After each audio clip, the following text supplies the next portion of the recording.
Bien, les tengo buenas y malas noticias. ¿Cuál quieren primero? La mala. Las malas. Ya viene el examen final. Y recuerden que desde principio de año yo les dije cuál es el examen final, ¿verdad?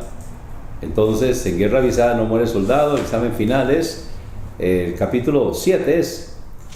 Exactamente. Las preguntas que están en el capítulo 7. Ajá. Bueno, A primera Corintios. sí, anote de memoria el contenido general de cada uno de los 16 capítulos de 1 Corintios. Ahora, lo que estoy pidiendo, hermanos, es lo que dice en el libro, ¿verdad? Así como está en el libro.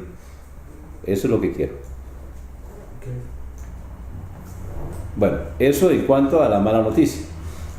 La buena, ya estamos en la recta final, ya estamos terminando clase. Y entiendo que de hoy en 8 es el examen final. De hoy en 8 es cuando terminamos las clases, si no estoy equivocado. ¿Alguien recuerda bien? Hoy estamos 22. De hoy en 8 creo que es 29, creo que es ya final. Ok, Sí. Nos queda una semana libre antes de las conferencias. Yo no sé si ustedes quieren, porque estamos atrasados. Yo no sé si ustedes quieren. Entonces, que demos una clase más. ¿Ustedes qué dicen? Por mí no hay problema de mi parte. Hacemos la clase más. Con eso agarramos, tal vez terminamos 2 Corintios. Bien. Entonces, yo no tengo problema. Si ustedes no tienen problema y les gustaría, entonces lo hacemos así. Entonces, ¿el examen siempre se mantiene para la otra semana o sí, es la clase más? de hoy en 8 hagamos el examen. Ah, bueno. De hoy en 8 hagamos el examen porque necesita hacerse dentro del periodo regular. Entonces de hoy en 8 toca examen, entonces hay que hacerlo. Lo que voy a hacer es que les doy materia la primera parte. Ustedes deciden qué hacemos. Normalmente en la segunda parte se hace el examen y se acaba la clase. Si ustedes quieren que después que ustedes terminen la clase, el examen, seguimos con materia, ustedes son los que dicen, porque todos ustedes tienen clase por la noche, o sea, nadie se puede ir. Entonces ustedes determinan eso, cómo lo hacemos, ¿verdad? Pero de hoy en 8 entonces tenemos el examen final de la materia, que no tiene nada que ver con 2 Corintios, sino que es 1 Corintios.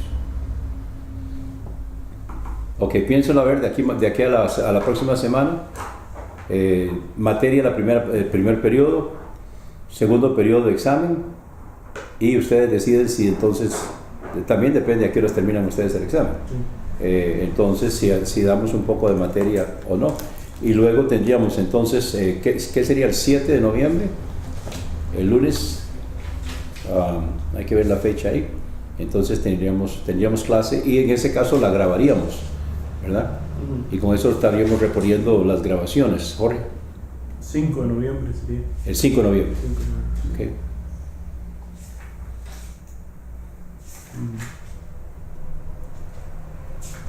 Okay. Ya les puedo decir que vamos a estar haciendo en las conferencias de clausura también. No viene nadie de afuera, sino que vamos a estar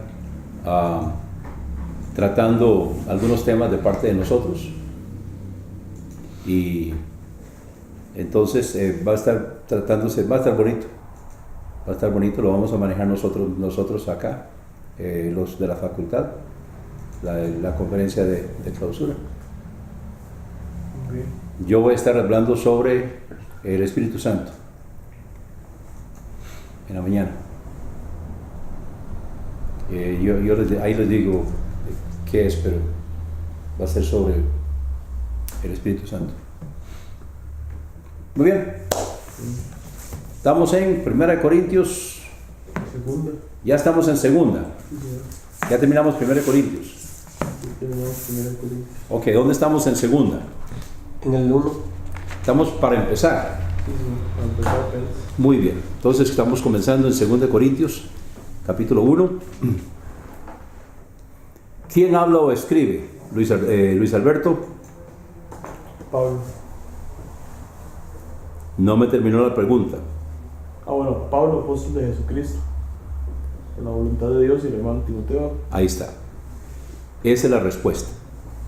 Ahora, ¿qué parte tiene Timoteo en esto? Escritor. Evidentemente, ¿verdad? El secretario, el escritor. Pablo dicta y él escribe. Ok, ¿con quién o acerca de quién habla o escribe? Jorge. Hermano, si me da un chancecito. Bueno, entonces Luis, y usted va con la 3. Diga. De 2 Corintios, ¿verdad? Estamos empezando 2 Corintios. Entonces,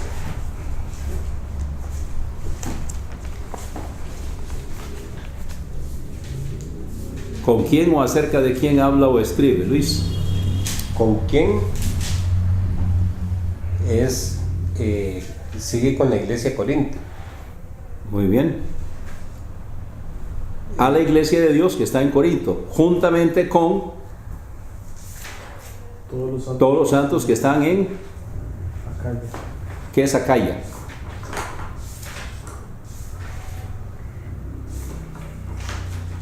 Tiene que ser la ciudad ahí de donde está la iglesia. No, eso es Corinto. Pero Corinto está en la península de Acaya, que está aquí abajo en Grecia, ¿verdad? Está aquí abajo. Entonces, la península de Acaya. Y me imagino que era provincia también. Península. Ajá. Sí, la península de Acaya. Me imagino que en ese entonces por lo menos también era provincia. Muy bien, ahora le tocó lo más difícil, Jorge. ¿De cuál tema trata el que habla o escribe? En 2 Corintios. Sí, Hermano, no lo tengo claro, hermano. muy bien. ¿Alguien que lo tenga claro? ¿Será la recolecta que No, esa es que primera. habrá quedado pendiente de pasar a recoger? Eso lo viene recogiendo en el capítulo 8. Ah, bueno. Tiene que ver con las finanzas, capítulo 8, 9 y 10. No, 8 y 9, perdón. No recuerdo 10. Muy bien, vamos a seguir para ubicarnos. Gracia y paz a vosotros, de Dios nuestro Padre y del Señor Jesucristo. ¿Este saludo es diferente o es parecido a todos los saludos de Pablo?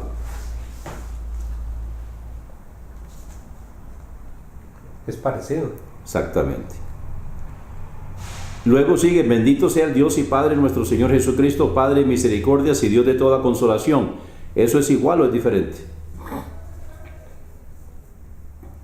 Es diferente. ¿Qué parte es igual y qué parte es diferente?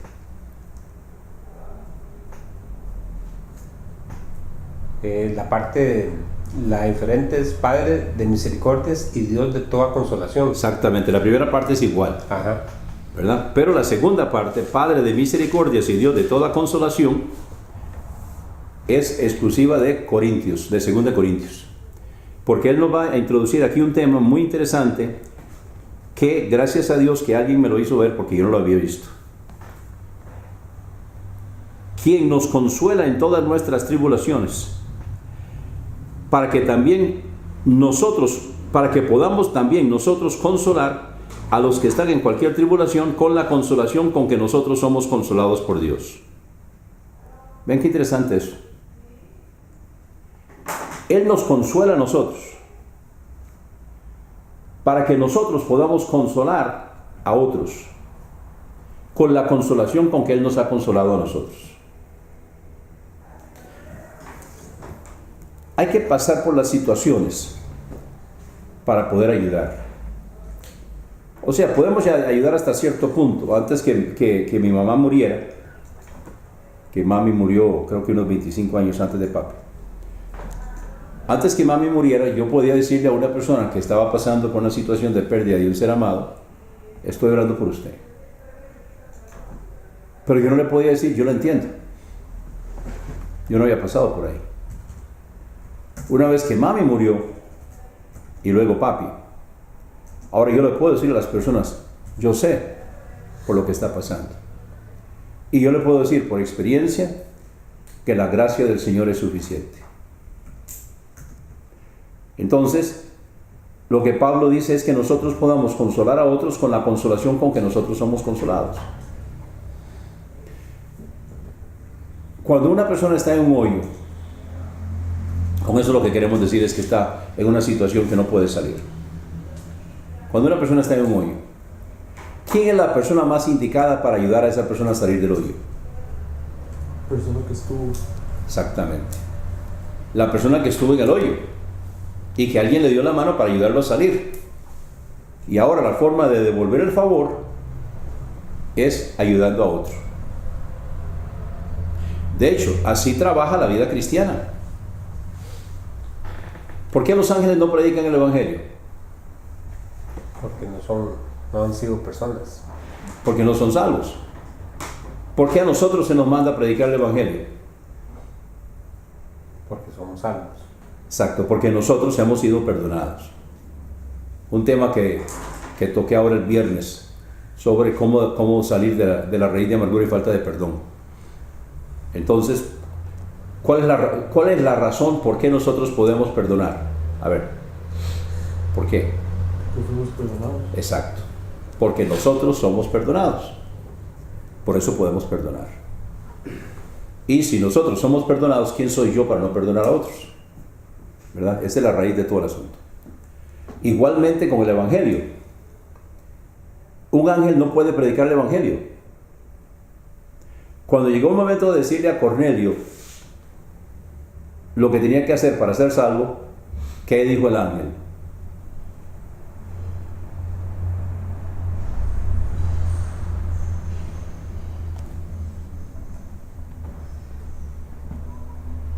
¿No recuerdan? El ángel le dijo a Cornelio que mande a traer a Pedro. Porque Pedro le va a explicar. Entonces, ¿por qué el ángel no le pudo predicar? ¿Por qué el ángel no pudo? Porque los ángeles no pueden predicar el evangelio. Tiene que ser uno de nosotros. Los sermones de Pedro, ¿de qué se trataban? De que el Cristo que ustedes crucificaron, nosotros somos testigos de su resurrección. Y de él venimos a hablar. Así que nosotros, por la consolación con que nosotros somos consolados, ayudamos a otros, consolamos a otros. ¿Está bien? Vean qué interesante. Versículo 5. Aquí Pablo está hablando de su propia experiencia, porque de la manera que abundan en nosotros las aflicciones de Cristo, así abunda también por medio de Cristo nuestra consolación. Mas si somos atribulados, es para vuestra consolación y salvación, la cual se obra en el sufrir las mismas aflicciones que nosotros también padecemos. O si somos consolados, es para vuestra consolación y salvación. ¿De qué salvación está hablando aquí? Para su crecimiento. Como Sí. santificación, digamos. Santificación, exactamente. La salvación de esta vida. Y nuestra esperanza respecto de vosotros es firme, sabiendo que como sois partícipes de las aflicciones, así también lo seréis de la consolación. Porque no queremos, hermanos, que ignoréis acerca de nuestra tribulación que nos sobrevino en Asia, pues fuimos cargados sobremanera, más allá de nuestras fuerzas, de tal manera que perdimos la esperanza aún de seguir con vida. Pero nosotros tuvimos en nosotros mismos sentencia de muerte, para que no confiáramos en nosotros mismos, sino en Dios, que levanta a los muertos. O sea, si nosotros ya habíamos perdido la esperanza de salir de eso con vida, en cierto sentido, entonces nosotros volvimos de la resurrección. Es lo que está diciendo Pablo, ¿verdad? Quien nos libró y libra de tan gran muerte, en quien esperamos que aún nos librará, ayudándonos también vosotros con la oración a favor nuestro, para que por muchas personas sean dadas gracias a favor nuestro por el don concedido a nosotros por medio de muchos. Una parte muy importante de la vida cristiana es precisamente estar orando los unos por los otros. Cuando yo estoy orando por otros, también yo sé que hay otros que están orando por mí. Entonces oramos los unos por los otros. Y muchas veces cuando uno comparte alguna cosa, entonces le dicen, sí, yo también estoy pasando por eso. O a veces se lo comparten a uno primero y entonces uno contesta, sí, también yo estoy pasando por una situación igual. Entonces la expresión que yo muchas veces uso es, oramos los unos por los otros. Muchas gracias por su apoyo, su oración. También estoy orando por usted. Oramos los unos por los otros. Bueno, solo yo estoy hablando. ¿Alguna pregunta, comentario? ¿Tienen algo que decir? ¿Tienen algo que añadir? El don que dice que por el don concedido a nosotros por medio de muchos. Ese don, ¿cuál es el...? Yo creo que es el don de poder consolar. Sería en este caso el don de la consolación. ¿Verdad? Dice que por el don concedido a nosotros, Ajá. por medio de muchos. Ajá. Sí, o sea, muchos están orando por nosotros y nosotros entonces la consolación que nosotros estamos recibiendo como respuesta a la oración de muchos, entonces nosotros también estamos pudiendo con eso consolar a otros. Hasta ahora estoy viendo que se menciona como un don, pero ¿por qué no? El don de la consolación. Me parece como don o con otra palabra.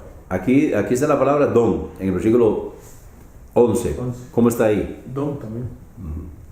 Sí, Lo que está en letra cursiva es concedido.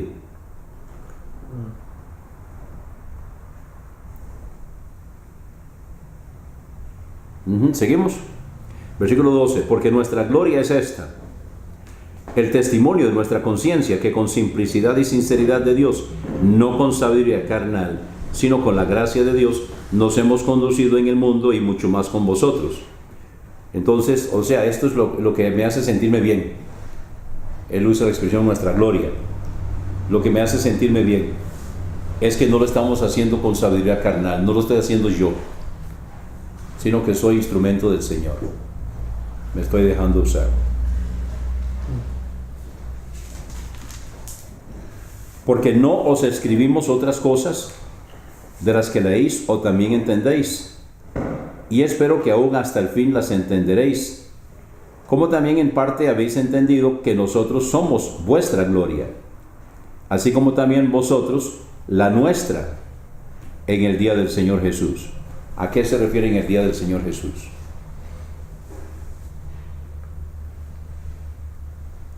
Cuando seamos llevados. Ajá, ¿a qué se refiere? Sí, tiene que ver con... En el arrebatamiento, cuando Él se va a manifestar. Sí, correcto, pero ¿de qué está hablando? Un hecho específico, un evento específico. El cuerpo glorificado. No. O sea, todo eso ocurre, pero vean el contexto, vuelvan a leer.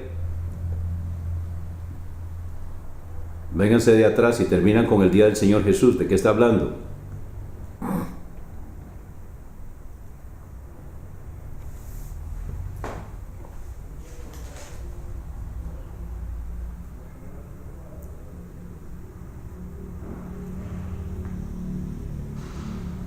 ¿Qué va a ocurrir en el día del Señor Jesús? La resurrección nuestra. La Resurrección nuestra. y ¿qué evento? Además de la resurrección. El arrebatamiento. Además del arrebatamiento.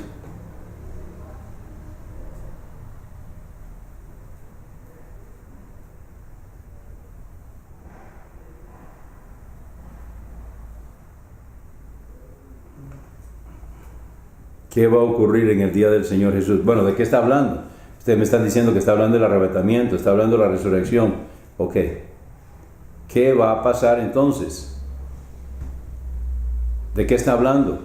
Porque no os escribimos otras cosas de las que leéis o también entendéis, y espero que aún hasta el fin las entenderéis, como también en parte habéis entendido que nosotros somos vuestra gloria, así como también vosotros la nuestra, en el día del Señor Jesús. ¿Qué va a pasar en el día del Señor Jesús? Que tiene que ver con la gloria, o tiene que ver con... La herencia, el tribunal de Cristo. Eso es. ¿Cómo se tardaron en decírmelo? El tribunal de Cristo. ¿Qué va a pasar en el tribunal de Cristo?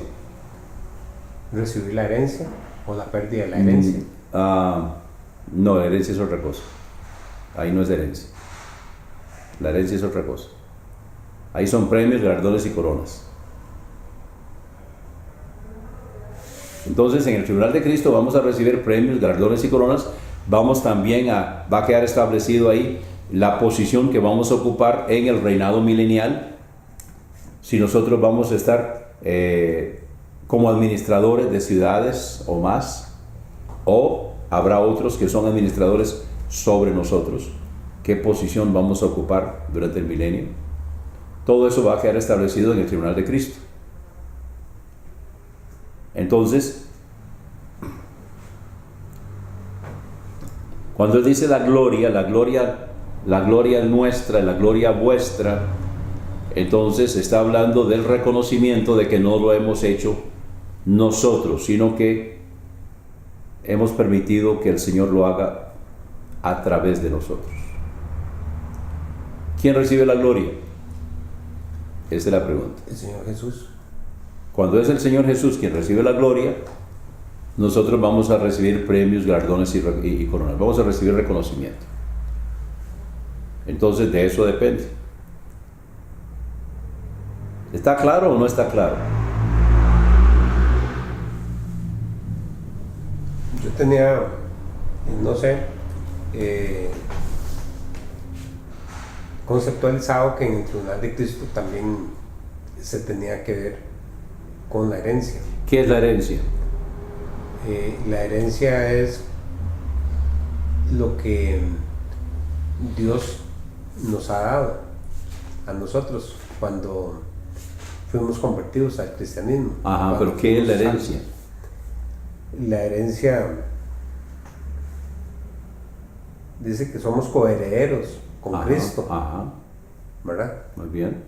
Y el ser coherederos es participar de su deidad, de su esencia. Él está siendo formado en nosotros. Ajá. Muy bien. Ok. Y en el tribunal de Cristo, eventualmente nosotros, las buenas obras que hayamos hecho, de acuerdo a lo que Él había preparado desde antes de la fundación del mundo, ahí van a ver, ahí van a estar. Lo que permitimos que Él haga en y a través de nosotros. Ajá. De acuerdo con el plan que Él tiene, esas buenas obras que están desde antes de la fundación del mundo. Ok, pero ¿qué es la herencia? Bueno, los dejo a la tarea a los tres. ¿Qué es la herencia? Ahí se los dejo. ¿Qué es la herencia? ¿Y cuándo la vamos a recibir?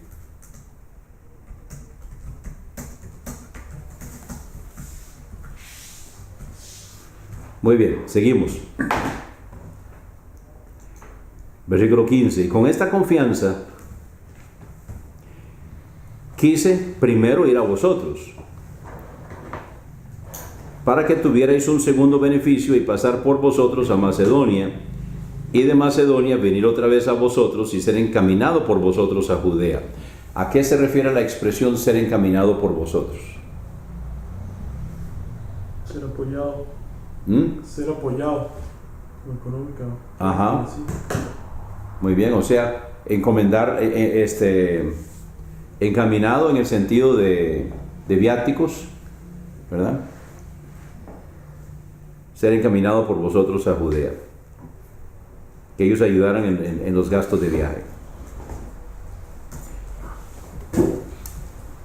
Bueno, entonces él está diciendo cuáles eran sus intenciones. Así que pretendiendo esto, usé quizá de liviandad, o lo que pienso hacer lo pienso según la carne, para que haya en mí el sí, sí y el no, no. Pero como Dios es fiel, nuestra palabra para vosotros no es sí y no. Porque el Hijo de Dios, Jesucristo, que por nosotros ha sido predicado entre vosotros, por mí y Silvano y Timoteo, no ha sido sí y no, mas ha sido sí en Él. Porque todas las promesas de Dios son en Él sí, y en Él amén, por medio de nosotros, para la gloria de Dios. Y el que nos confirma con vosotros en Cristo, y el que nos ungió, es Dios, quien también nos ha sellado y dado las arras del Espíritu en nuestros corazones. ¿Ok? ¿Qué es el sello del Espíritu? ¿Qué son las arras del Espíritu?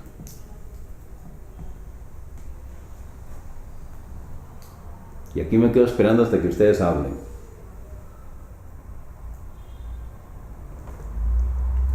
¿Qué es el sello? Es la marca, el que nos distingue para efectos de tener ya esa parte que tiene que ver con la salvación que se llevó a cabo. O sea, nos identifica como hijos de Dios. Exactamente. El Espíritu, al darnos vida a nuestro espíritu, ¿verdad? Se funde en él. Ajá. Y entonces nos da esa distinción. Y entonces ya nosotros estamos sellados a través del Espíritu Santo. Muy bien. ¿Dónde se pone el sello? No estoy hablando en qué parte del cuerpo, sino ¿dónde se pone el sello? ¿En el espíritu? ¿En el cuerpo? ¿Dónde está el sello? En el Espíritu. No. Porque es visible. El espíritu lo ve solo Dios. El sello se pone en el cuerpo. Somos sellados para el día de nuestra redención, dice en Efesios. Si es visible, ¿dónde lo tengo yo? ¿Dónde se ve? Si es visible. Ajá. Bueno, usted y yo no lo vemos. Es que no es para nosotros. ¿Quién lo tiene que ver? Y en que ya no existe, en el que fue incinerado. ¿Dónde está el sello? Bueno, yo estoy en contra de la incineración. Pero, de todos modos, una persona que vuelve a la tumba se hizo polvo. Ajá, sí, es lo mismo. Es lo mismo. Sí. Por eso. Pero el sello es una marca que nos identifica como hijos de Dios, ¿verdad?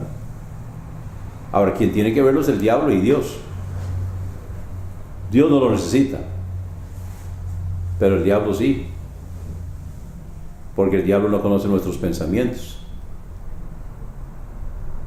Entonces, el diablo necesita ver que somos hijos de Dios, que tiene que pedirle permiso a papá para meterse con nosotros, ¿verdad? Entonces, yo personalmente, a ver, ¿dónde cree usted que puede estar el sello? En base a ciertas otras cosas.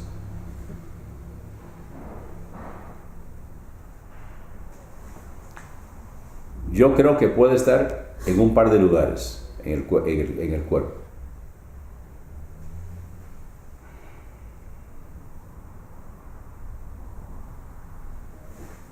A mí me parece que si es, digamos, en base a eso, que si se lo puede ver, por ejemplo, solamente como Dios y Satanás, o que Satanás lo ocupe ver y demás, me parece que en ese caso sí sería algo espiritual, que ellos son seres espirituales. Yo no creo que sea espiritual, yo creo que es una marca. Entonces ahí todavía entra la pregunta del Es el sello. El sello del espíritu. Bueno, entonces en la piel. Ok. ¿Dónde? En la piel. ¿Dónde? En la frente, Bueno, ¿y qué más? en la mano derecha. ¿Y por qué? Que conteste el resto. ¿Y por qué? Yo estoy de acuerdo con Jorge. ¿Por qué? ¿Por qué creemos Jorge y yo de que esa marca está en la frente o en la mano derecha? Y tal vez porque eso viene de las escrituras del Antiguo Testamento, donde ellos se colocaban. No eran ni siquiera que se ponían las tablillas, Sí. filatelias. No, no tiene nada que ver con eso. ¿Por qué Jorge y yo creemos que es en la frente o en la mano derecha?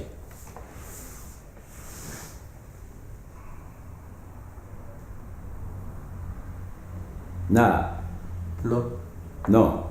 ¿Y el sello irá santidad de Jehová? ¿O no? ¿O ya lo llevé? La santidad de Jehová, no, la santidad de Jehová era un cinto de... No, digo yo que si irá santidad de Jehová, el sello. Ah, Ya, lo llevé muy lejos ya. Muy al estamos, final. estamos conjeturando, Jorge. Solamente que es el sello del Espíritu. Sí, ya dije eso. Ok, ¿dónde va la señal de la bestia?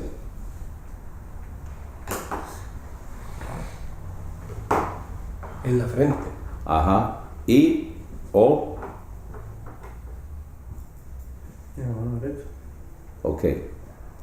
Entonces, no sé si Jorge cree lo mismo, pero yo creo de que la razón por la que el cristiano no puede recibir la señal de la bestia es porque el lugar ya está ocupado. Y también porque la señal de la... Bueno, todo lo que hace el enemigo es una imitación de la obra de Dios. Buen punto. Entonces, así como Dios coloca su sello en la frente y en la mano derecha, Él también coloca imitando su sello en la frente y en la mano derecha. La Biblia no dice dónde está el sello del Espíritu, pero yo estoy de acuerdo con Jorge de que probablemente sea en la frente y en la mano derecha, porque ahí es donde va a ser la señal de la bestia, el 666. Que por cierto, el número 666 es un número simbólico, no es literalmente un 666. Sí, estamos de acuerdo. Muchos piensan que es un chip, No, que es con el que se va a comprar y vender, ¿verdad? Que no va a haber moneda. la moneda sí no va a haber, pero No va a haber moneda, solo va a ser Tiene que ver con el sello. los bits que ya están, ¿verdad? Entonces no hay moneda. Y para comprar y vender, entonces se tiene que usar ese chip. Bueno, vamos a ver qué pasa. ¿Qué más? ¿Qué son las arras? Es el anticipo. ¿Mm? Lo que se anticipa, lo que se da antes. Muy bien, pero ¿qué son las arras? No las arras del espíritu. ¿Qué son las arras? Cuando hablamos de arras, ¿de qué estamos hablando? Bueno, puede ser dinero, ¿verdad?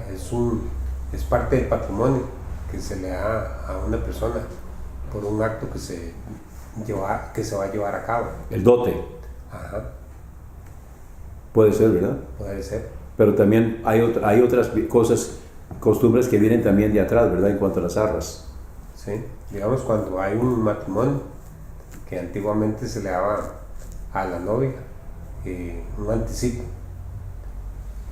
En Costa Rica creo que en alguna oportunidad se recogían 13 monedas o Usaban el daime, un número.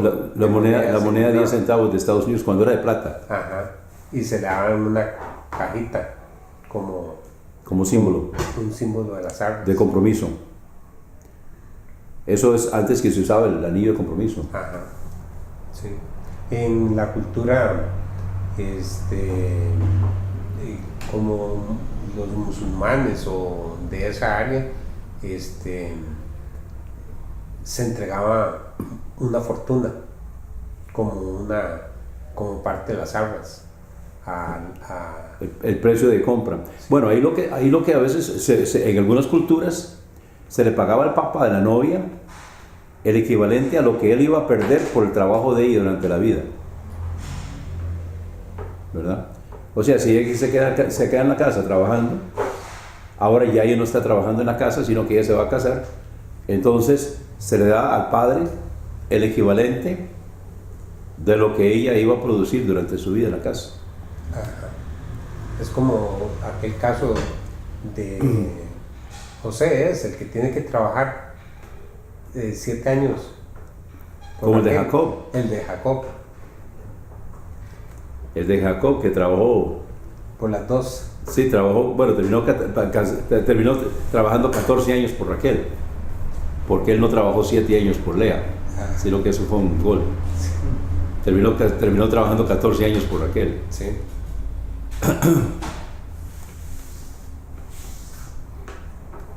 Muy bien.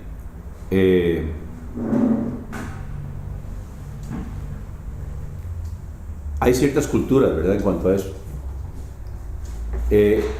Leí en alguna parte que en Lucas capítulo 15, donde está el salón de perdido y hallado de la Biblia, la moneda que perdió ella era una moneda de las arras. Y que entonces ella estaba desesperada buscándolo, y cuando lo encontró, entonces llamó a una fiesta de las amigas para celebrarlo. Es porque era una de las arras. Y si el marido se daba cuenta que ella había perdido una de las arras, entonces sería muy mal visto, porque él lo vería como un desprecio. Es lo que leí en alguna parte de costumbres y modales de los judíos, de que por eso es que se le daba esa importancia. Muy bien, entonces las arras, volvamos, aterricemos. En el caso de nosotros, ¿cuáles son las arras?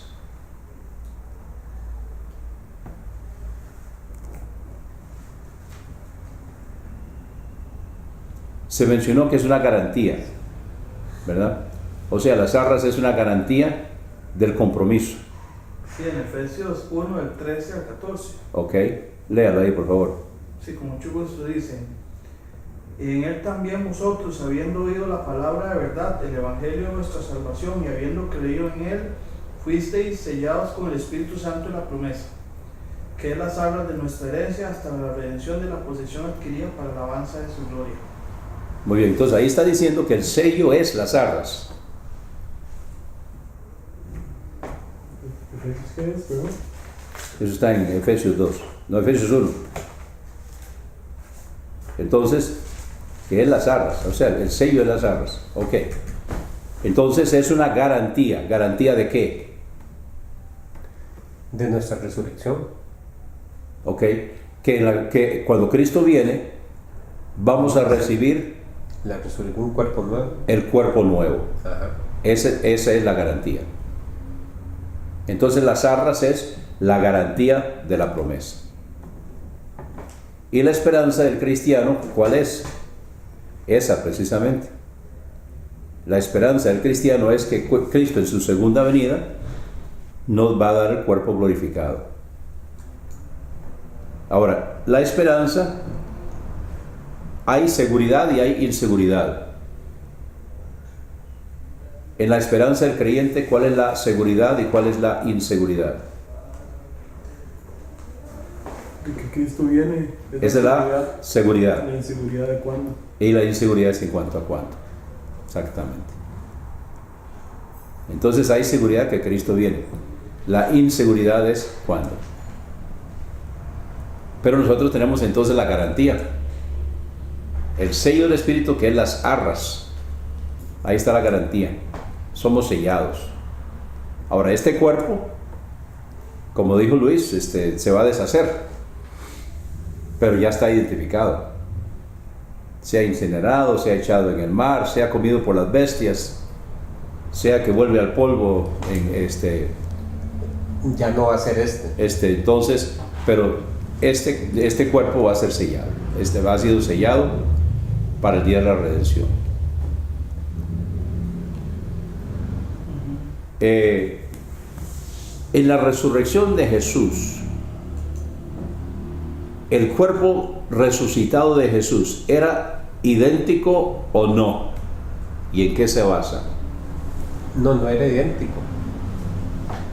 No, cuando él resucitó, él le dijo a una que no lo tocaran, María. porque aún no había subido. Bueno, pero él subió ese mismo día. Ajá. Pero en ese momento el cuerpo de él era diferente. No era el mismo. Hay que tener cuidado con eso. O sea, la apariencia no es idéntica, pero es el cuerpo resucitado, ¿verdad? Ahora, la pregunta es, ¿la apariencia es idéntica, sí o no, y en qué se basan?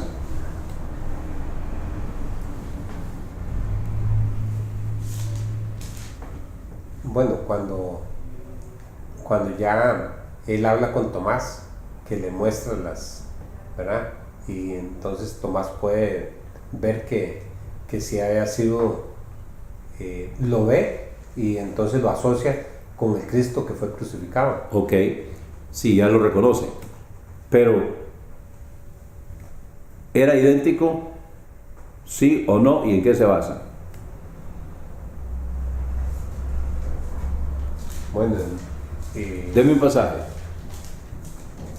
Sí, estoy pensando en esto.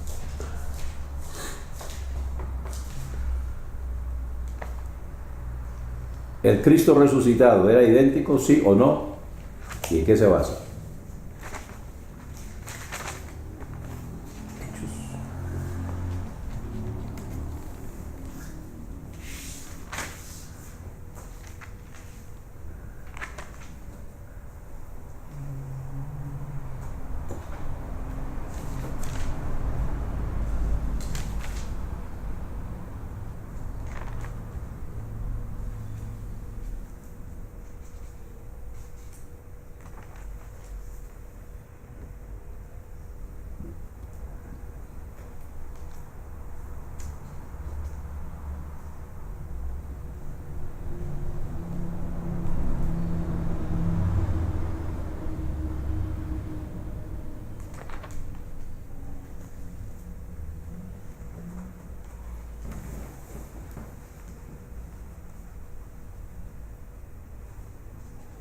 Bueno, o sea, tendría que buscar ahí, del momento de su resurrección, en los 4 evangelios,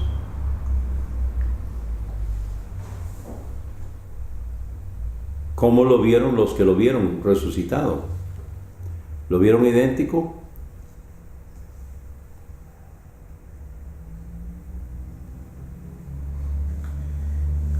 Es que hermano, tiene un truco eso, su pregunta, porque yo... Esa pregunta es capciosa. No, al contrario, pero es que... No, está bonita esa pregunta. Pero es que tiene 2 respuestas, a mi parecer. ¿Cuáles son las 2 respuestas? Ya, y es que, bueno, en Apocalipsis 1:13, ¿verdad? Vemos Juan da una descripción de Jesucristo con su cuerpo glorificado.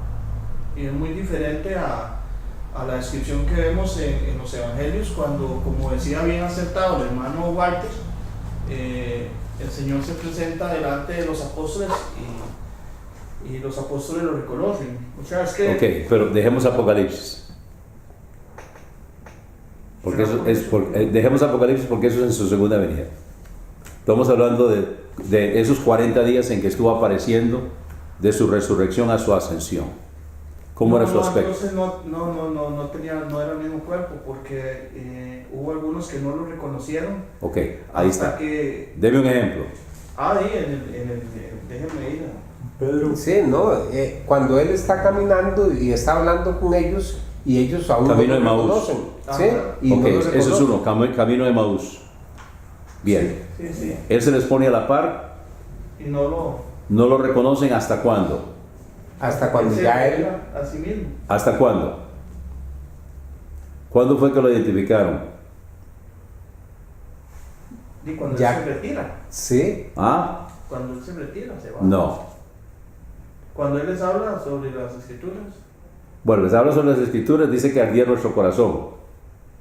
¿Verdad? Después están comentando. ¿Qué versículo? Pero ¿en qué momento? No, dígame. ¿En qué momento es que ya ellos ven que es Él? Ahí está, el camino de Maús. ¿En qué momento es? Ya le digo. Digo que estoy buscando, hermano, estoy buscando.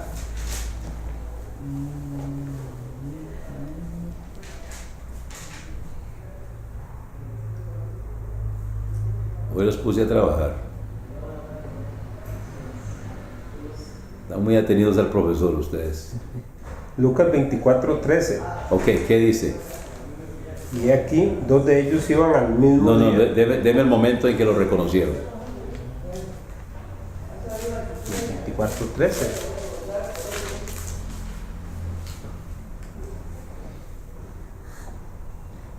Y cuando él se enojó, ¿no? Cuando él les dijo. ¿Qué cosas? Bueno, Y le dice- dijeron, de Jesús Nazareno, que fue varón Por profeta. eso, pero ¿en qué momento lo reconocieron? Ah, sí, claro, usted tiene toda razón. En 24:30 dice: y aconteció que estando sentado con ellos a la mesa, tomando el pan, lo bendijo y lo partió y les dio. Entonces fueron abiertos los ojos de ellos y le reconocieron. Ahí está. Mas él desapareció delante de ellos. En el partimiento del pan. En el partimiento del pan, sí. Sí, tiene toda razón. En ese momento fue que ya Ellos se abren sus ojos. se abren sus ojos. Y en ese momento desaparece, ¿verdad? Ujú. Entonces, Sí, entonces podemos concluir que no es el mismo, pues. O sea, sí es el mismo, hay algo extraño. Pero hay algo. pero sí, hay diferencias. Ok, notemos las diferencias. Una, el cuerpo mortal de Jesús, bueno, era inmortal en el sentido que no tenía que morir, pero mortal en el sentido que podía morir, ¿verdad? Ok, el cuerpo de su ministerio, digámoslo así, tenía sus limitaciones, tuvo sed, se cansaba, tuvo hambre. El cuerpo inmortal, o sea, el cuerpo resucitado, llamémoslo así, el cuerpo resucitado, entonces podía comer, porque comió con ellos. Ujú. La pregunta, que no tenemos la respuesta, es, ¿tiene que comer? Muchos piensan que no, No. ¿verdad? Que puede, pero no tiene que, ¿verdad? Porque Jesús sí comió con ellos en varias ocasiones, pero traspasa paredes, Se traslada. instantáneamente, casi instantáneamente, de cielo, tierra, tierra, cielo, ¿verdad? Es evidentemente más que la velocidad de la luz.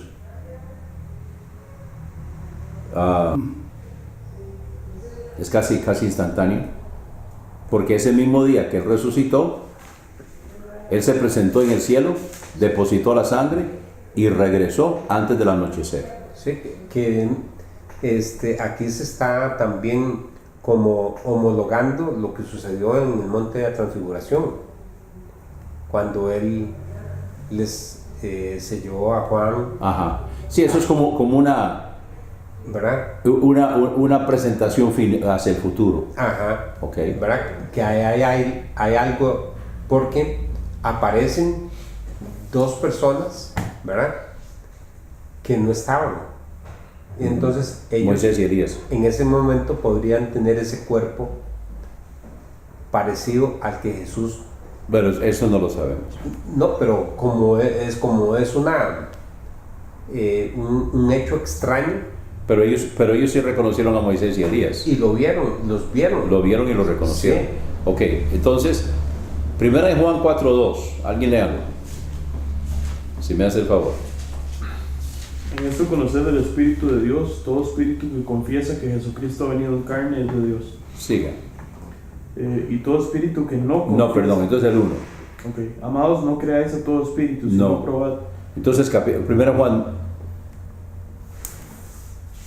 donde dice, no sabemos cómo seremos, pero sabemos que seremos semejantes a Él. Ujú.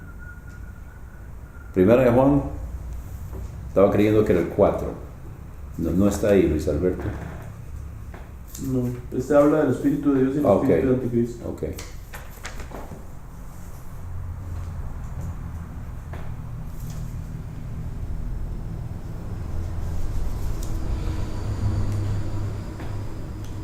Pero sabemos que cuando Él se manifieste seremos semejantes a Él. Ajá, ¿dónde está? 3:2.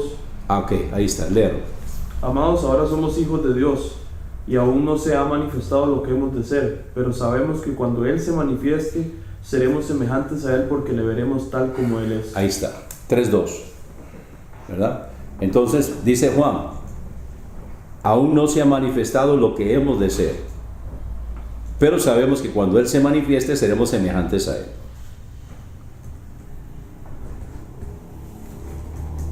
Entonces, en su apariencia hay diferencias, evidentemente que sí, porque en varias ocasiones que Él apareció, no lo reconocieron. Al final del Evangelio de Juan, cuando tiene la conversación, Simón dijo de Jonás, ¿me amas? Ujú. Ellos estaban pescando, Y no lo reconocieron. y Juan fue el que dijo, es Jesús, ¿verdad? Sí. Y cuando Pedro se dio cuenta que es Jesús, entonces se puso la ropa y se echó al mar. Eso es un buen punto también para cómo debemos presentarnos a la iglesia, cómo debemos vestir para ir a la iglesia. Pedro estaba en su ropa de trabajo, o sea, estaba desnudo, estaba trabajando. Pero cuando oyó que era Jesús, se puso la ropa. Pero ese es un punto interesante porque ir a la iglesia, ¿verdad? En el concepto de que es ir a la iglesia, ¿verdad? Clarificando que la iglesia somos nosotros. Sí, pero no, usted no es la iglesia. Cuando estamos reunidos. Exacto. ¿Verdad? Sí. Y entonces, algunos creen que que son estas paredes y que Correcto. ¿verdad? Y eso, para mí... Pero nos estamos presentando delante del Señor como cuerpo. Sí, lo podemos hacer en el parque, lo podemos hacer en el lugar donde acordemos hacerlo. Es correcto, donde se reúnen. Pero ¿cómo debemos vestir para la ocasión? Como dice Pablo, decorosamente. Exacto. Nada más. Estoy de acuerdo, decorosamente. Ni le agreguen ni Mi argumento es, no debemos vestirnos mejor para presentarnos delante del señor presidente de la República. Depende. Que como iríamos a presentarnos delante del Señor en la iglesia. Depende. ¿Verdad? Porque si usted quiere ir a pantallar, a figurar, a hacer gala y a ser ostentoso, ¿verdad? Usted va a llegar con su Mercedes, con su smoking. No, se me fue. ¿Ah? No, se me fue. ¿Verdad? Entonces, yo puedo llegar de esa forma. No, se supone que vamos a presentarnos, aunque ahora, en la mayoría de los países, el señor presidente de la República no anda de corbata, ¿verdad? En algunas ocasiones está de corbata, pero normalmente no. Cuando lo vemos ahí, donde anda en todo lado, anda en camisa. Se ha ido rompiendo. Pero se ha ido rompiendo eso. Y muchos pastores también, ¿verdad? Yo estoy chapado a la antigua. Yo pienso que eso está mal, ¿verdad? Yo estoy chapado a la antigua. Porque yo no veo al presidente de los Estados Unidos, ni mucho menos al de Rusia, ni al de China con camiseta. ¿Me explico? Ahora, en Filipinas, la guayabera es vestido entero, Pues eso es diferente. ¿verdad? Entonces es diferente, porque son culturas, ¿verdad? Entiendo que en Nicaragua también, aunque se ha ido quitando un poco en Nicaragua, pero la guayabera es vestido, ¿verdad? Yo sí pienso que cuando uno va a la congregación aquí, lo mejor que uno pueda. Es lo que yo pienso. Sí. Debe uno ir lo mejor que pueda. Ahora, si lo mejor que pueda es un pantalón remendado, Sí, se entiende. no hay problema, limpio, ¿verdad? Eso sí, no hay problema. Cosa que a mí me da no sé qué. Cuando nosotros los criamos, andar con un pantalón remendado, mejor primero muerto, ¿verdad? La mayoría de la gente. Y ahora compran pantalones que están todos llenos de huecos y remendos y pagan un montón de plata por esos pantalones, ¿verdad? Y andan así. Los Sí. que tienen plata. Sí. Yo en lo que estoy en desacuerdo, hermano, Ajá. es en la disposición de los jerarcas de disponer que usted tiene que andar con corbata obligatoriamente. No dije, ¿en qué momento usted me vio decir corbata? No, hermano. Yo dije, yo soy chapado a la antigua. Sí, Y yo en el púlpito me uso saco y corbata. sí. Yo le estaba diciendo que en lo que yo estoy en desacuerdo es en que las autoridades de algunas congregaciones establezcan, ¿verdad? No usted, sino en algunas autoridades establezcan ciertos ritos, ciertos protocolos de manera coercitiva, impuesta, ¿verdad? Y Bueno. entonces usted no puede servir si usted no anda en corbata. Ajá. Ah. Sí, bueno, usted tiene derecho a ese criterio. Usted tiene derecho a ese criterio. Yo perdí la batalla en la iglesia de Hebrón cuando yo quise que el diácono, que era el que presidía el culto, usara corbata. Perdí el pleito. Porque la respuesta de él es, hermano, yo uso corbata de lunes a viernes en el trabajo y cuando vengo a la iglesia no quiero usar corbata. Ahora ya se jubiló y ahora usa corbata en la iglesia. Porque él es diácono, Qué bonito, él es diácono en Qué Canal. bonito de lunes a viernes con corbata y en la iglesia. iglesia no. Eso es lo que, y yo perdí la batalla. Yo no pude porque era una batalla que iba a perder porque y llegó el punto en que lo iba a perder. De todos modos lo perdí. De todos modos, en una resentida se fue. Después volví a ser su pastor y ahora estamos en muy buenas relaciones. Pero si yo hubiera insistido en que tenía que ser corbata, lo hubiera perdido. Así que puse abajo, ¿verdad? Pero yo quería eso, que la gente que se parara al frente usara corbata. Entonces, pero usted tiene todo el derecho de creer eso, de que no está bien, ¿verdad? Que se tenga ese criterio. Bien, bueno, vamos a llegar hasta aquí hoy. ¿Dónde estamos? ¿En qué puntos? ¿En qué versículo estamos? Estamos en el versículo 22 del capítulo 1. Vamos a parar aquí, vamos a pasar al devocional y luego entonces al refrigerio. ¿Dónde estamos en el devocional, aquí en esta clase? En 1 Timoteo 4, versículo 9, quedamos en ese.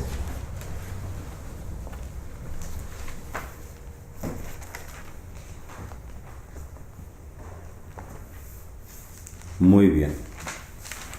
Entonces, volviendo un poquito atrás, el ejercicio, versículo 8, el ejercicio corporal para poco es provechoso, pero ¿cuál es el tema? Está hablando de lo espiritual. Entonces, habrá alguna persona que no le gusta hacer ejercicio corporal que dice, no, es que yo no hago ejercicio corporal porque la Biblia dice que el ejercicio corporal para poco es provechoso. Eso es sacarlo de contexto. ¿Cuál es el tema? Está hablando de lo espiritual, está hablando de la piedad. Entonces, más desecha las fábulas profanas y de viejas y ejercítate para la piedad. Ejercítate para la piedad. Porque el ejercicio corporal para poco es provechoso para la piedad. Más la piedad para todo aprovecha, pues tiene promesa de la vida presente y de la venidera. Palabra fiel es esta y digna de ser recibida por todos. O sea, póngale cuidado. Pues por esto aún trabajamos y sufrimos oprobios, porque esperamos en el Dios viviente, quien es el Salvador de todos los hombres, mayormente de los que creen. Paremos aquí. ¿Por quiénes murió Cristo? Todos. Este es un punto muy importante. De hecho, para mí es un punto doctrinal. Jesucristo murió por todos los hombres. O sea, Él pagó el precio de rescate de todos. ¿Verdad? Pero, ¿quiénes se salvan? Los que creen. Los que creen. Él pagó el precio. Pero para que sea efectivo tienen que recibirlo. De lo contrario, en cierto sentido, el precio que Cristo pagó se desperdició en el caso de esa persona. Porque lo pagó, pero no se recuperó, ¿verdad? Hace muchos años, leí una historia de un hombre que era vendedor ambulante, pero era muy rico. Y entonces él andaba vendiendo de casa en casa y de puerta en puerta en el campo, entre las fincas en Estados Unidos, en el medio oeste, en las planicies. Y se enfermó. Ahora, él andaba vendiendo, pero no era por necesidad, él era un hombre pudiente. Pero andaba vendiendo porque lo que él andaba vendiendo, andaba ofreciendo, él sentía que era de ayuda a las personas. Entonces él creía en su producto y vendía por gusto, pero se enfermó. Entonces, cuando llegó a esta casa, ofreciendo el producto, cayó enfermo. En esta casa, entonces, en una casa muy humilde, una finca muy humilde, lo cuidaron lo mejor que pudieron hasta que se restableció la salud. Cuando ya él terminó de restablecerse con ellos y bajo los cuidados de ellos, entonces él, en agradecimiento, les dijo, vea, dice, yo soy un hombre pudiente y yo estoy tan agradecido con ustedes que yo les quiero dar $1,000,000. Y les hizo un cheque. Y le dice, yo quiero que ustedes vayan al pueblo y presenten este cheque y abran una cuenta y entonces de ahí van sacando. Yo quiero que ustedes vivan tranquilos el resto de sus días. Entonces, ¿ven? Volvió a pasar, como a los 2 años, volvió a pasar por ahí. Y vio que estaban todavía en la misma casita humilde y en las mismas condiciones de pobreza. Entonces él fue y tocó y les saludó, muy tan contento de verlo y todo eso. Y vio que el cheque lo tenían enmarcado en un marco, ahí pegado a la pared. Y entonces él les dijo, pero ¿por qué lo tienen ahí? Si yo les dije que ustedes fueran a cambiarlo y con eso abrieran una cuenta y con eso vivieran, cambiaran su estilo de vida. Y entonces la respuesta fue esta: no, es que nosotros pensamos que ¿quién somos nosotros para ir a cambiar eso? Entonces él les dijo, no, es que no es quién son ustedes, es quién soy yo. Es mi firma la que vale $1,000,000. Qué lástima. Bueno, la cosa es que creo que él cogió el cheque, lo rompió y fue al banco y les abrió una cuenta. Porque él vio que de otro modo no, ¿verdad? Pero eso ilustra el caso de nuestro Señor. Él pagó el precio. Y tal vez uno podría decir, pero ¿quién soy yo para llegar a ser hijo de Dios? ¿Quién soy yo? Entonces la respuesta es, no es quién soy yo. Es quién pagó el precio. Y lo que yo tengo que hacer es creer y recibir. Está bonita la anécdota, ¿verdad? Y parece que fue real. La cosa es que dice entonces Pablo, quien es el Salvador de todos los hombres, mayormente de los que creen. Esto manda y enseña. Vamos a parar ahí porque el próximo versículo 12 quiero que lo veamos bien la próxima vez. Ninguno tenga en poco tu juventud. ¿Alguna pregunta o comentario sobre este pasaje? ¿Alguien quiere añadir algo? Seguimos entonces, estamos en 2 Corintios. Muy bien.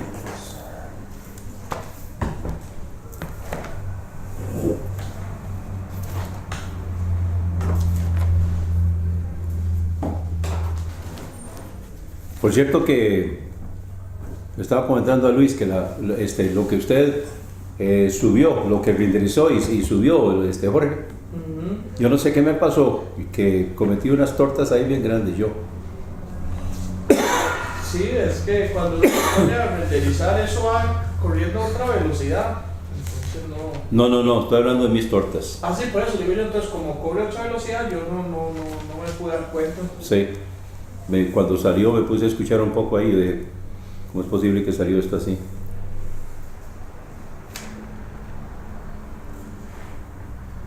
Bueno, ahora ¿dónde estamos? 2 Corintios. Versículo. Estamos 1:23. Vamos para el 23. Sí. Ok, ya vimos entonces qué es el sello, qué son las arras, ¿verdad? Mas yo invoco a Dios por testigo sobre mi alma, que por ser indulgente con vosotros, no he ido todavía a Corinto. ¿A qué se refiere? ¿Por qué les dice eso? Lo que había quedado pendiente de recoger. No.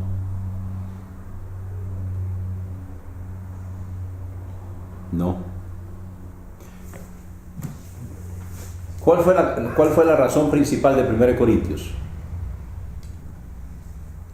Los desórdenes que tenían, las contiendas y... Bueno, pero por eso, la principal, por la que se escribió la carta, que después salieron las otras cosas ahí. Las contiendas. La contienda. Los pleitos de ellos. La contienda.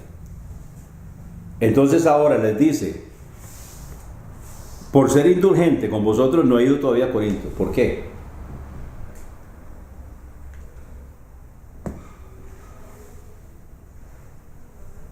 A ver.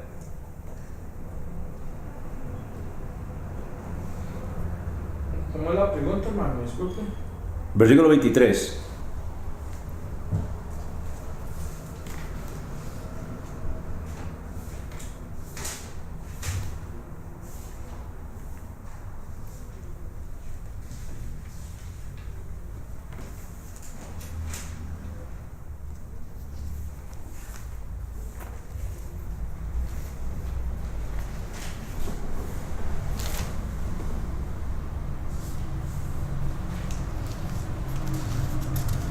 porque él estaba esperando que resolvieran la situación para después visitarlos. Lean 1 Corintios 4, 21.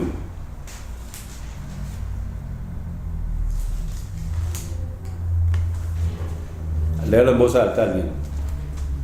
¿Qué queréis? ¿Iré a vosotros con vara o con amor y espíritu de mansedumbre?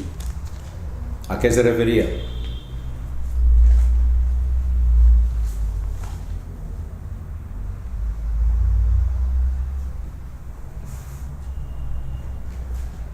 ¿A qué se refiere 1 Corintios 4:21?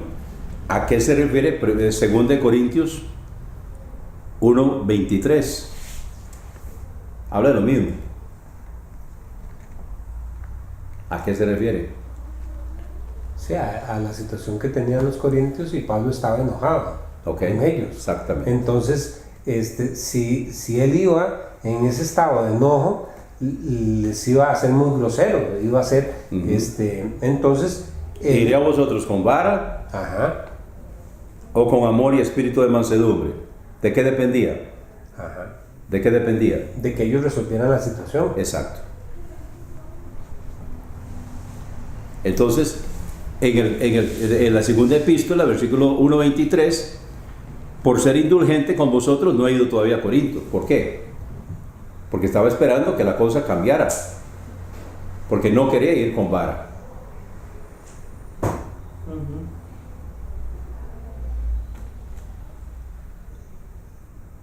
Ok, ¿está claro?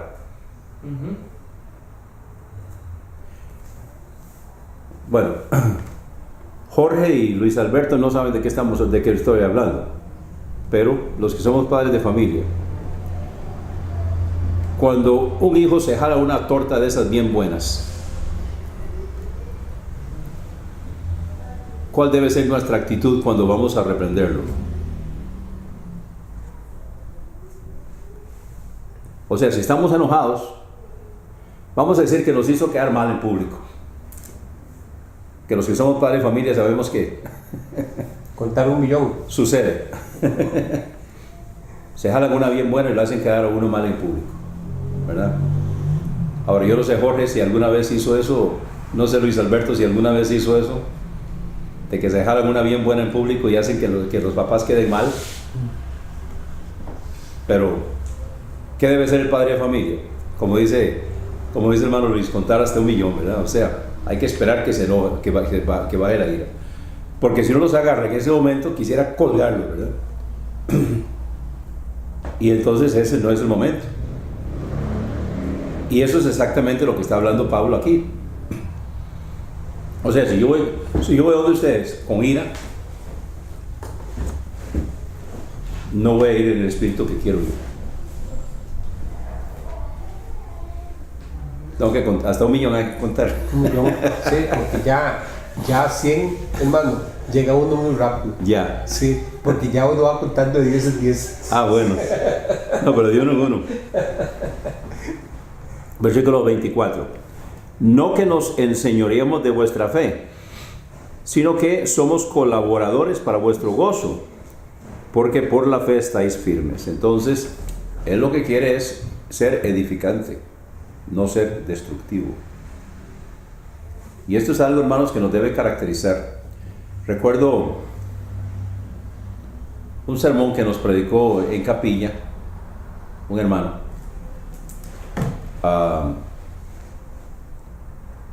que se llama Santos desnudos en la presencia de Dios, y se basa en Apocalipsis 19, donde dice que las acciones justas de los santos es la vestimenta en la voz del Cordero.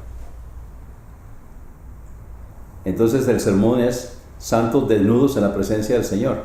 O sea, no tiene nada bueno que presentar. Sí. Esas acciones justas son las buenas obras, hermano. Son las obras que nosotros permitimos que Dios haga, sí. Esa es la vestimenta en la voz del Cordero, según dice ahí en Apocalipsis. Entonces el sermón de este hermano era santos desnudos, o sea, no tiene nada que presentar. Y era garrote. Era un sermón de garrote. Pero entonces él nos advirtió: este sermón es garrote, pero no deben garrotear. Si lo pueden predicar en amor, predíquenlo. Si están enojados, no lo predique. Si están enojados, no lo predique. Y a través de los años, me ha tocado enfrentarme con personas que me han hecho daño. Y he tenido que aprender que cuando estoy enojado, debo predicar sobre otra cosa. Hay un tema que siempre queda bien. A ver, dígame cuál es. Y especialmente cuando uno está enojado. Y no es el amor. Porque la gente dice, predicar sobre el amor. No. Hay un tema que siempre queda bien.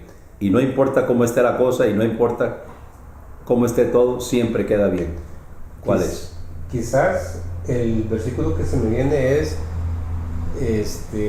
el que uno puede enojarse pero no pecar. Sí, pero airaos, pero no pequéis. Sí, eso lo que quiere decir es que no se ponga el sol sobre nuestro enojo. O sea, arreglarlo el mismo día. Pero puede arreglarlo el mismo día y estar enojado cuando predique. Entonces, la idea aquí es, si está enojado, entonces, ¿cuál es el tema sobre el que usted puede predicar que siempre va a quedar bien? La salvación. Bueno, pero no es edificante para los hermanos que son creyentes. Porque ellos van a estar diciendo, bueno, ¿qué hay en esto para mí? Que yo soy salvo. ¿Cuál es el tema? Ajá. Bueno, aquí va. Exalte a Jesús. Siempre cae bien. Exaltar a Jesús. ¿Verdad? No importa cómo estén las cosas. Si la gente está esperando que usted se pare y que garrotee. Porque cuando se han jalado una buena, es como el higo, ¿verdad? Que sabe que se jaló una buena y lo que está esperando es paja. Entonces, el padre que sabe aprovechar la ocasión, lo va a desarmar hablándole con amor y con paciencia. No sé si yo les conté la vez que yo era muy travieso. Yo no era maldoso, pero sí era muy travieso. Y una vez tenía un profesor que era apellido Fox, don Ricardo Fox, que es pianista concertista. Y entonces él era mi profesor de apreciación musical en el Colegio Monterrey. Y yo le puse un rótulo por detrás, no me pateé el Fox. Vea qué travesura. Y alguien se lo dijo. Y cuando él me llamó para pedir hablar conmigo, yo dije, esto es garroteada. Y me desarmó. Me habló con amor. Y me habló con paciencia. Y me dijo, Walter, esto no es digno de usted. Al ponerme eso, usted se está rebajando. Esto no es digno de usted. Yo estoy esperando mucho mejor de usted. Me desarmó y cambié. Me ayudó a cambiar. Él me ayudó mucho. Recuerdo que no sé cómo se enteró de que yo estaba aprendiendo a tocar violín. Y él estaba...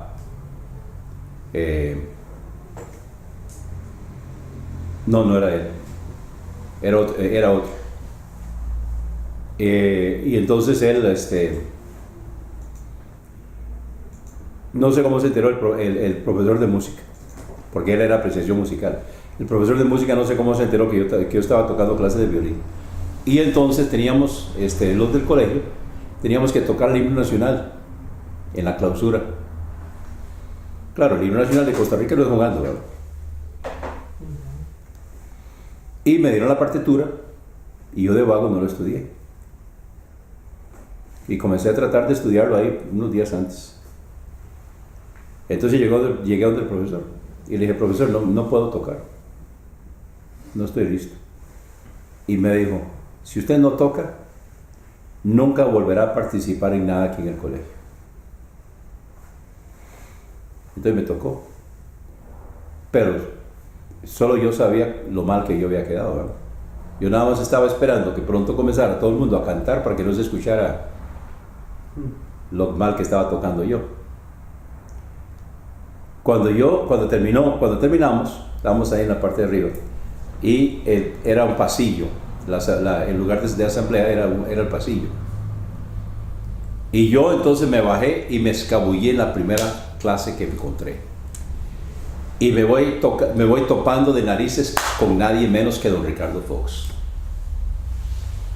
Y yo que quería esconderme, yo quería que nadie me dijera nada, porque yo sabía lo mal que yo había quedado. Y habían tantas cosas que don Ricardo Fox me pudo haber dicho ese día. Y me dijo: Walter, yo no sabía que usted tocaba violín. Qué hombre más sabio. Pudo haberme hecho añicos. ¿Cómo es posible? ¿Qué le pasa? ¿Por qué no practicó? ¿Por qué no ensayó? Yo sé que usted puede hacerlo mejor. Nada. Walter, yo no sabía que usted tocaba violín. No mintió. Y eso es muchas veces lo que uno muchas veces regaña a la gente. Y la gente sabe que quedó mal. No necesita que nadie se lo diga. La persona lo sabe mejor que nadie, que quedó mal. ¿Qué hace falta? Una palabra de aliento, pero no mentira. Ay, qué bonito que tocó. No, yo hubiera sabido que viniendo de él era mentira. Pero no mintió. Y me ayudó. Así que nosotros necesitamos aprovechar las ocasiones para ayudar a otros. Y Pablo dice que por ser indulgente con vosotros no he ido todavía a Corinto, porque cuando voy quiero ir con el espíritu correcto. Esto pues determiné en mí mismo, no iré otra vez a vosotros con tristeza. Porque si yo os contristo, ¿quién será luego el que me alegre, sino aquel a quien yo contristé?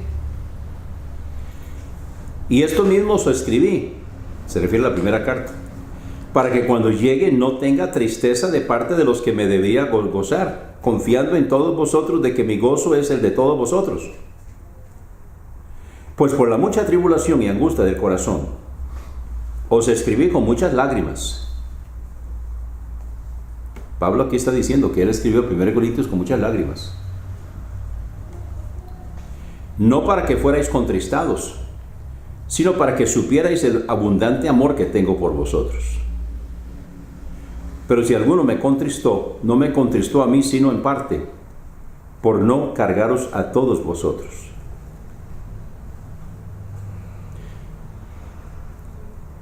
Ahora, el versículo 6, ¿de qué está hablando?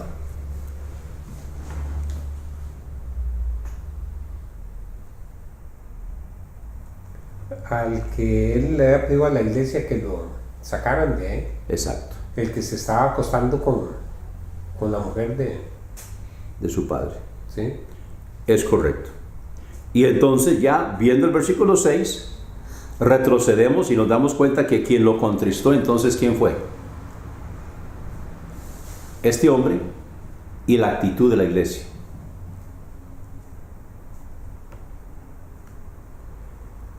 Entonces ahora dice, le basta al tal esta reprensión hecha por muchos. Así que al contrario, vosotros más bien lo debéis perdonar y consolar, para que el tal no sea consumido de demasiada tristeza. Por lo cual os ruego que confirméis el amor hacia él. ¿Qué les está diciendo?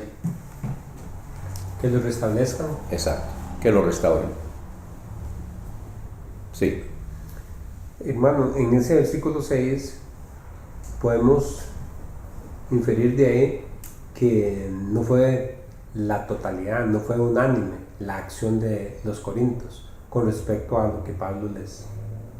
No, yo no veo que signifique eso, hermano. Porque dice por muchos. Por muchos. Sí, Sí. O sea, por la mayoría. No, eso es interpretativo. Sí, Sí. por muchos. Sí, muchos significa que por muchos. Sí, No usó la palabra totalidad. no.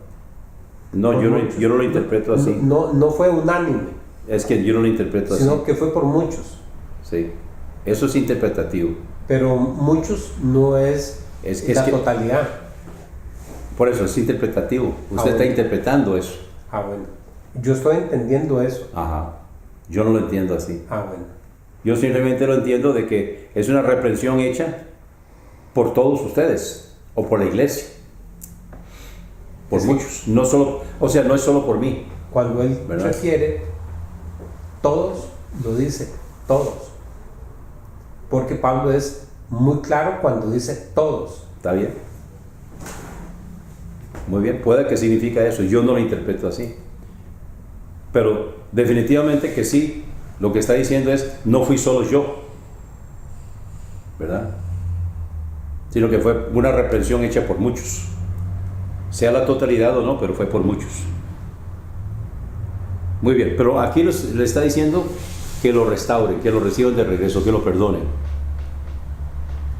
Y es importante esto porque muchas veces en las iglesias, cuando una persona es separada de la membresía, lo que quieren es que se vaya, que desaparezca y que nunca vuelva.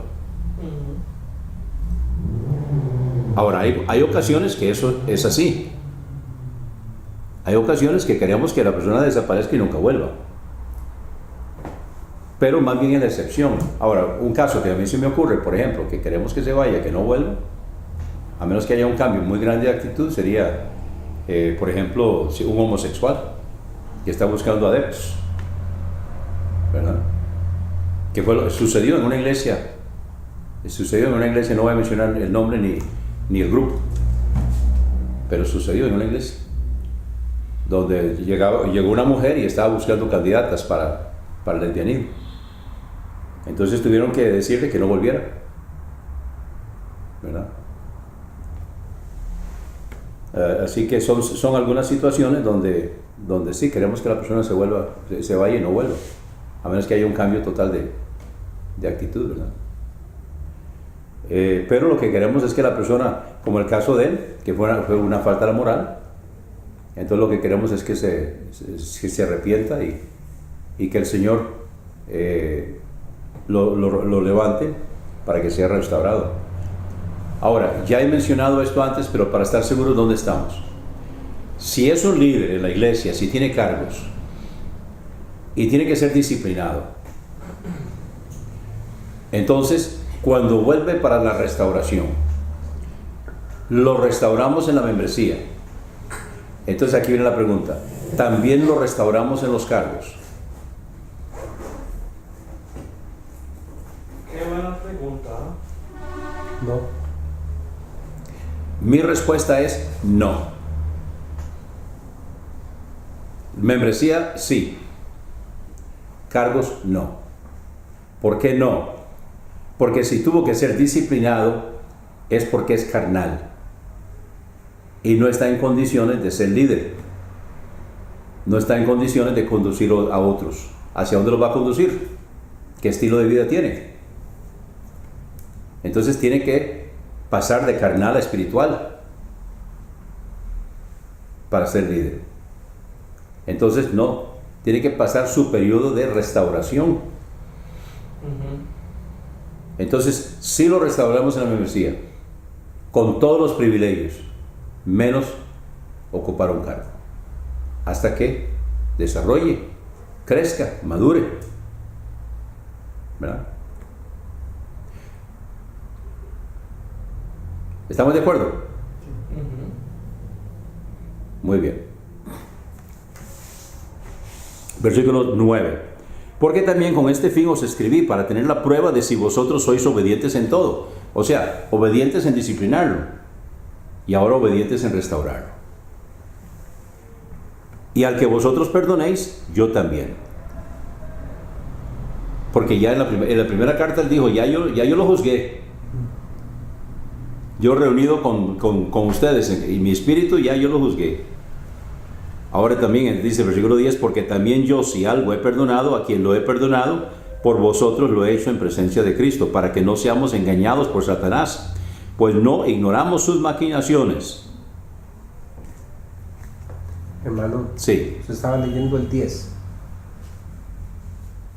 Sí, el 10. ¿El 10 y el 11? El 10 y el 11. Sí, me parece que el 10 está bastante diferente, ¿verdad? ¿Con la versión de ustedes? Sí, dice, Y al que vosotros perdonáis, yo también, porque también yo lo que he perdonado, si algo he perdonado, por vosotros lo he hecho en presencia de Cristo. Sí.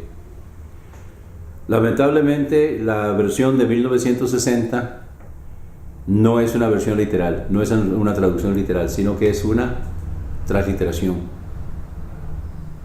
una adaptación y muchas veces una abreviación. Esta es literal, la de la Sociedad Bíblica Trinitaria. Aquí lo que dice es: y al que vosotros perdonéis, yo también, porque también yo, si algo he perdonado, a quien lo he perdonado, por vosotros lo he hecho en presencia de Cristo. Ahora hay 4 palabras en este versículo que están con letra cursiva.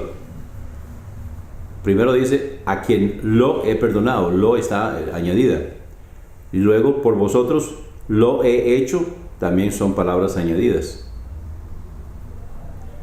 Que se entiende, ¿verdad? Pero ellos lo han añadido para que podamos entenderlo mejor. ¿Está bien? ¿Seguimos? Versículo 12. Cuando llegué a Troas para predicar el Evangelio de Cristo, aunque me fue abierta puerta en el Señor, no tuve reposo en mi espíritu por no haber hallado a mi hermano Tito. Qué amor, ¿verdad? O sea, él estaba contento predicando ahí en Troas.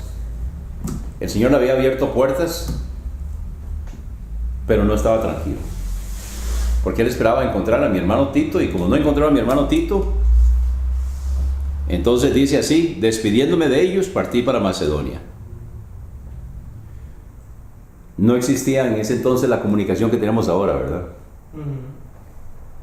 Mas a Dios gracias, quien nos hace triunfar siempre en Cristo y manifiesta el olor de su conocimiento por nosotros en todo lugar. Porque para Dios somos grato olores de Cristo, en los que se salvan y en los que se pierden. A estos ciertamente olor de muerte para muerte, y a aquellos olor de vida para vida. Y para estas cosas, ¿quién es suficiente? Porque no somos como muchos que adulteran la palabra de Dios, sino que con sinceridad, como de parte de Dios, delante de Dios, hablamos en Cristo.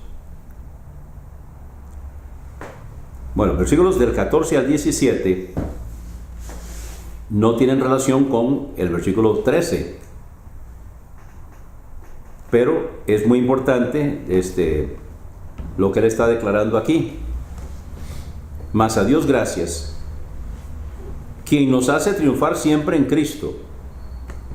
Bueno, esto es una afirmación muy categórica, ¿verdad?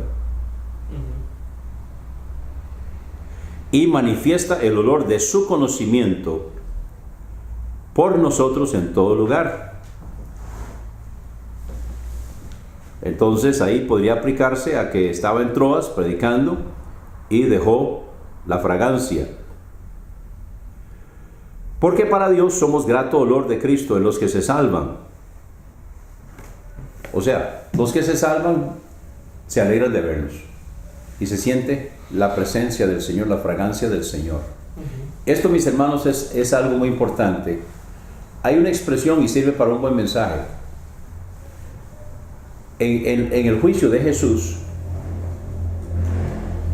hay una expresión hablando de los discípulos, de que era gente ordinaria, pero sabían que habían estado con Jesús. Esa expresión de que sabían que habían estado con Jesús es algo que a nosotros nos debe caracterizar. La gente necesita saber que nosotros hemos estado y estamos en la presencia del Señor, ¿verdad? Porque muchas veces nosotros nos encontramos con hermanos en Cristo que la fragancia que nosotros sentimos no es una fragancia santa, no es la fragancia del Señor. Cuando una persona ha estado y está en la presencia del Señor, se siente, ¿no es cierto? Nos sentimos bien con esa persona, queremos estar con esa persona. Hay comunión. Hay comunión. Digamos que se produce ese no querer que se te olvide el conversatorio. estamos disfrutando de la presencia, los dos.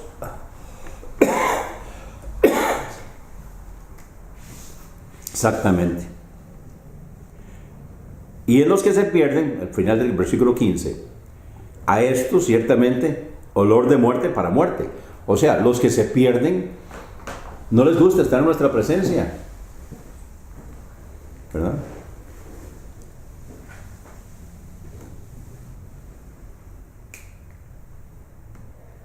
Y aquellos, olor de vida para vida, o sea, los creyentes.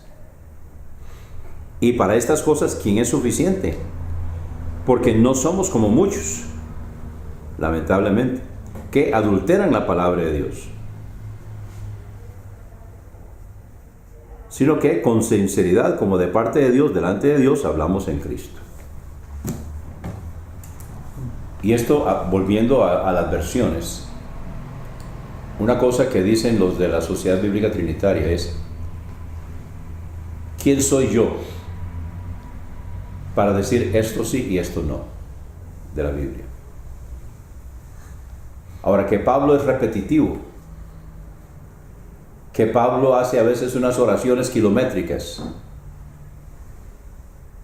que se lleva 5 versículos en una frase, en una oración, que es muy mala gramática, que la estructura deja mucho que desear literariamente.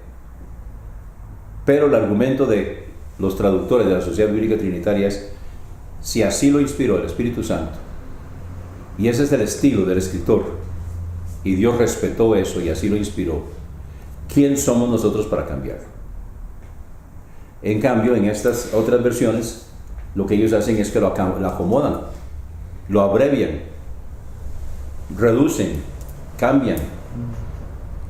Yo no me daba cuenta inclusive de que hay algunos versículos que hasta los dejan afuera. Eso lo supe cuando me dice Vicky, que es la traductora de la revista de adultos. Me dice Vicky un día, dice: papi, viera que el escritor del libro, de la revista en inglés, está citando un versículo que está en el King James, pero no está en el español. Y le digo: ¿cómo es eso? Me dice: sí, búsquelo y verá. Nunca se me olvida, un versículo 31. Y en español, en la versión de Reina Valera de 1960, llegaba hasta el versículo 30. Sí, yo tengo una lista por ahí de versículos que pasa eso. Y entonces yo no sabía eso. Hasta ahí fue que me di cuenta. Yo había escuchado algo, pero yo no sabía. Y ahí me di cuenta de que el versículo 31 no está. ¿De cuál? No recuerdo. No recuerdo ahorita. Pero Jorge dice que él tiene una lista. Sí, yo tengo una lista por ahí. Entonces, en eso es muy importante de que la Sociedad Bíblica Trinitaria es muy precisa, ¿verdad? Porque el argumento de ellos es: ¿quién somos nosotros para cambiar? Si creemos en la inspiración verbal de la Biblia, si creemos de que estos documentos que usó Casiodoro de Reina son los que son fieles al original, y eso fue lo que él usó, y nosotros tenemos acceso a esos mismos, entonces, ¿quién somos nosotros para cambiar?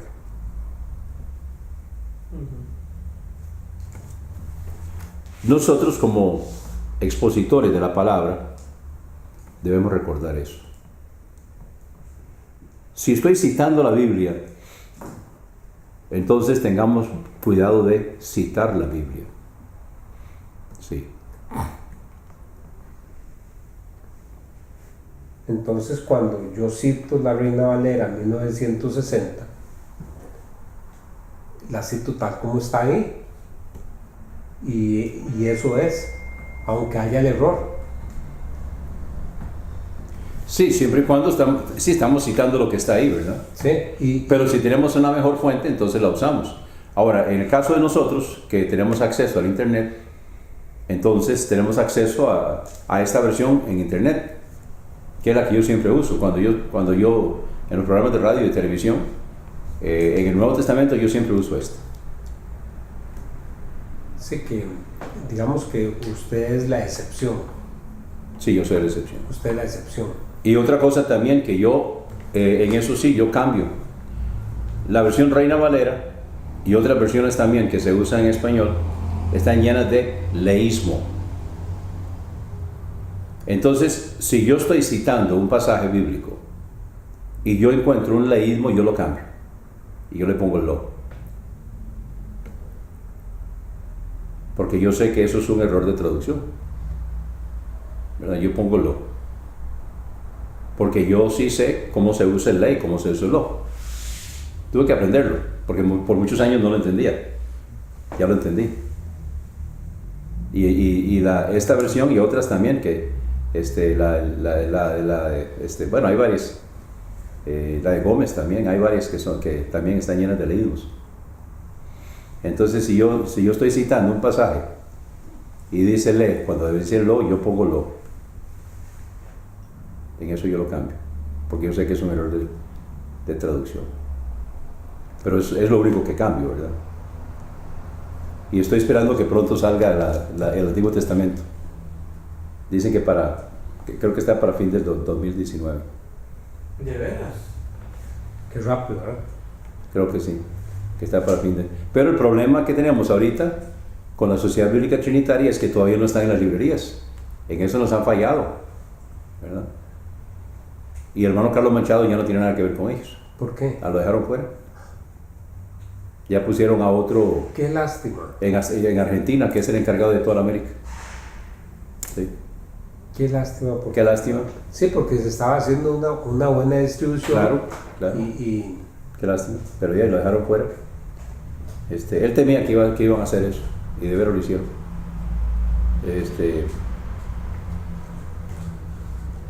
Así que, bueno, en eso fallaron, ¿verdad?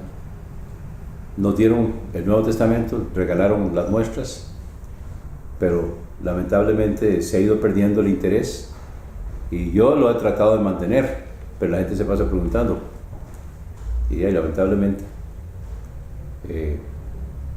no está en las librerías, no sé por qué, en eso fallaron. sí, yo el mío lo dejé aquí en un devocional, hermano, y se fue, no apareció. Y ya, alguien lo cogió. Sí. Bueno, uno mío también. Lo estaba llevando a la iglesia, hermano, los domingos. Sí. Estamos con el Evangelio de Marcos. Y las diferencias yo las estaba marcando ahí, ¿verdad?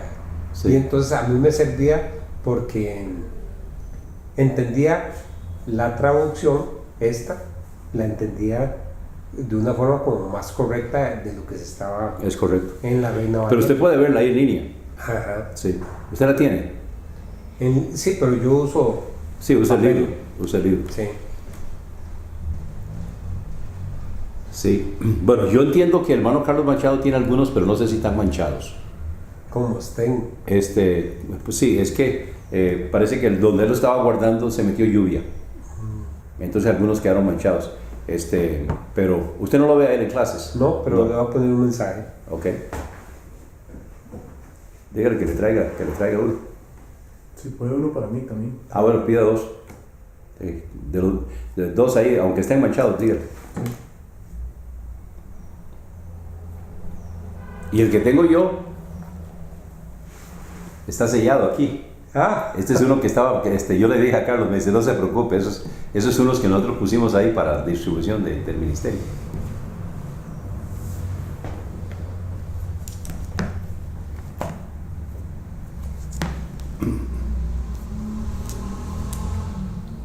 Bueno, ya llegamos al final del capítulo 3, ¿no? Del capítulo 2, ¿verdad?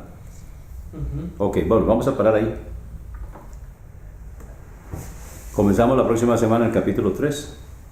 Recuerden, hermanos, quiero que se saquen un 100 en ese examen. Ustedes lo saben desde el principio de año. Tengo grandes esperanzas en ustedes, de que realmente se esfuercen, háganme sentirme bien. ¿De acuerdo? Ok.